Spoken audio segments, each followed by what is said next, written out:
2025년 1월 20일 미국은 세계보건기구 WHO에서 탈퇴하는 결정을 내렸습니다. 이번 결정은 단순히 미국의 정책 변화에 그치지 않고 글로벌 보건 시스템의 미래에 중요한 영향을 미칠 수 있는 중대한 전환점이 될 수 있습니다. 미국은 코비드-19 팬데믹 대응에서 WHO의 비효율성과 정치적 독립성 부족을 이유로 탈퇴를 선언했으며, 이로 인해 WHO와의 관계가 공식적으로 종료되고 미국은 새로운 보건체계와 리더십을 구축할 필요성이 커졌습니다. WHO의 한계와 미국의 비판. 미국의 탈퇴 이유는 명확합니다. 첫째, WHO는 팬데믹 초기에 중국 우한에서 발생한 코비드-19의 초기 대응에 실패했고 글로벌 보건 위기에 제대로 대응하지 못했다는 점에서 미국은 심각한 불만을 제기하고 있습니다. 또한 WHO는 회원국들의 정치적 영향을 받아 결정을 내리는 경향이 있어 독립적인 보건기구로서의 신뢰성을 잃었다는 비판을 받았습니다. 이러한 문제들은 WHO가 글로벌 보건의 리더로서 역할을 제대로 수행하지 못하고 있다는 주장의 근거로 제시되었습니다. 둘째, 미국은 WHO에 대해 과도한 재정적 요구를 받고 있다고 주장합니다. WHO의 회원국인 중국과 비교하여 미국은 지나치게 많은 기여금을 요구받고 있으며, 그에 비해 중국은 상대적으로 적은 기여를 하고 있다는 점이 불만을 샀습니다. 특히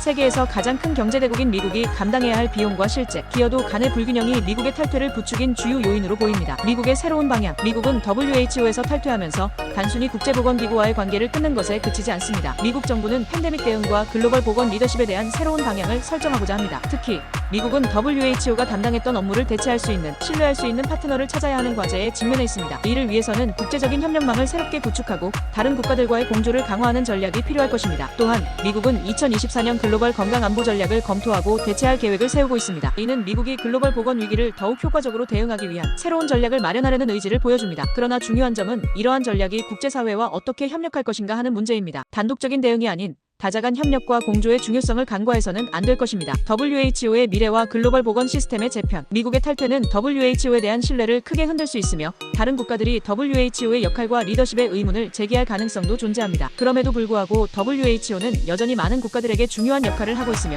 전 세계적인 보건 위기 대응에서 중요한 기구로서 기능하고 있습니다. 그렇다면 WHO는 어떻게 개혁할 수 있을까요? WHO는 내부적으로 정치적 독립성을 강화하고 회원국들의 정치적 영향에서 벗어나 객관적이고 과학적인 근거에 기반한 결정을 내릴 수 있는 체제를 마련해야 합니다. 또한 WHO의 재정적 안정성을 높이는 한편 주요 기여 국가들 간의 불균형을 해소할 필요도 있습니다. 이를 위해 WHO는 보다 투명하고 효율적인 기구로 거듭나야 할 것입니다. 미국의 WHO 탈퇴는 글로벌 보건 시스템에 큰 영향을 미칠 것입니다. 이는 미국의 정책 변화에 따른 새로운 기회이기도 하며 WHO와 같은 국제기구들이 더욱 혁신적이고 효율적으로 변화할 수 있는 기회가 될 수 있습니다. 그러나 중요한 것은 미국이 단독으로 문제를 해결하려는 접근보다는 다른 국가들과의 협력을 통해 보건 위기를 효과적으로 대응하는 방향으로 나아가는 것입니다. 팬데믹은 국경을 초월하는 문제이므로 각국이 협력하는 글로벌 체계의 중요성은 더욱 강조되고 있습니다. WHO 개혁의 방향과 함께 국제사회는 지속 가능한 글로벌 보건 시스템 구축을 위한 새로운 길을 모색해야 할 때입니다.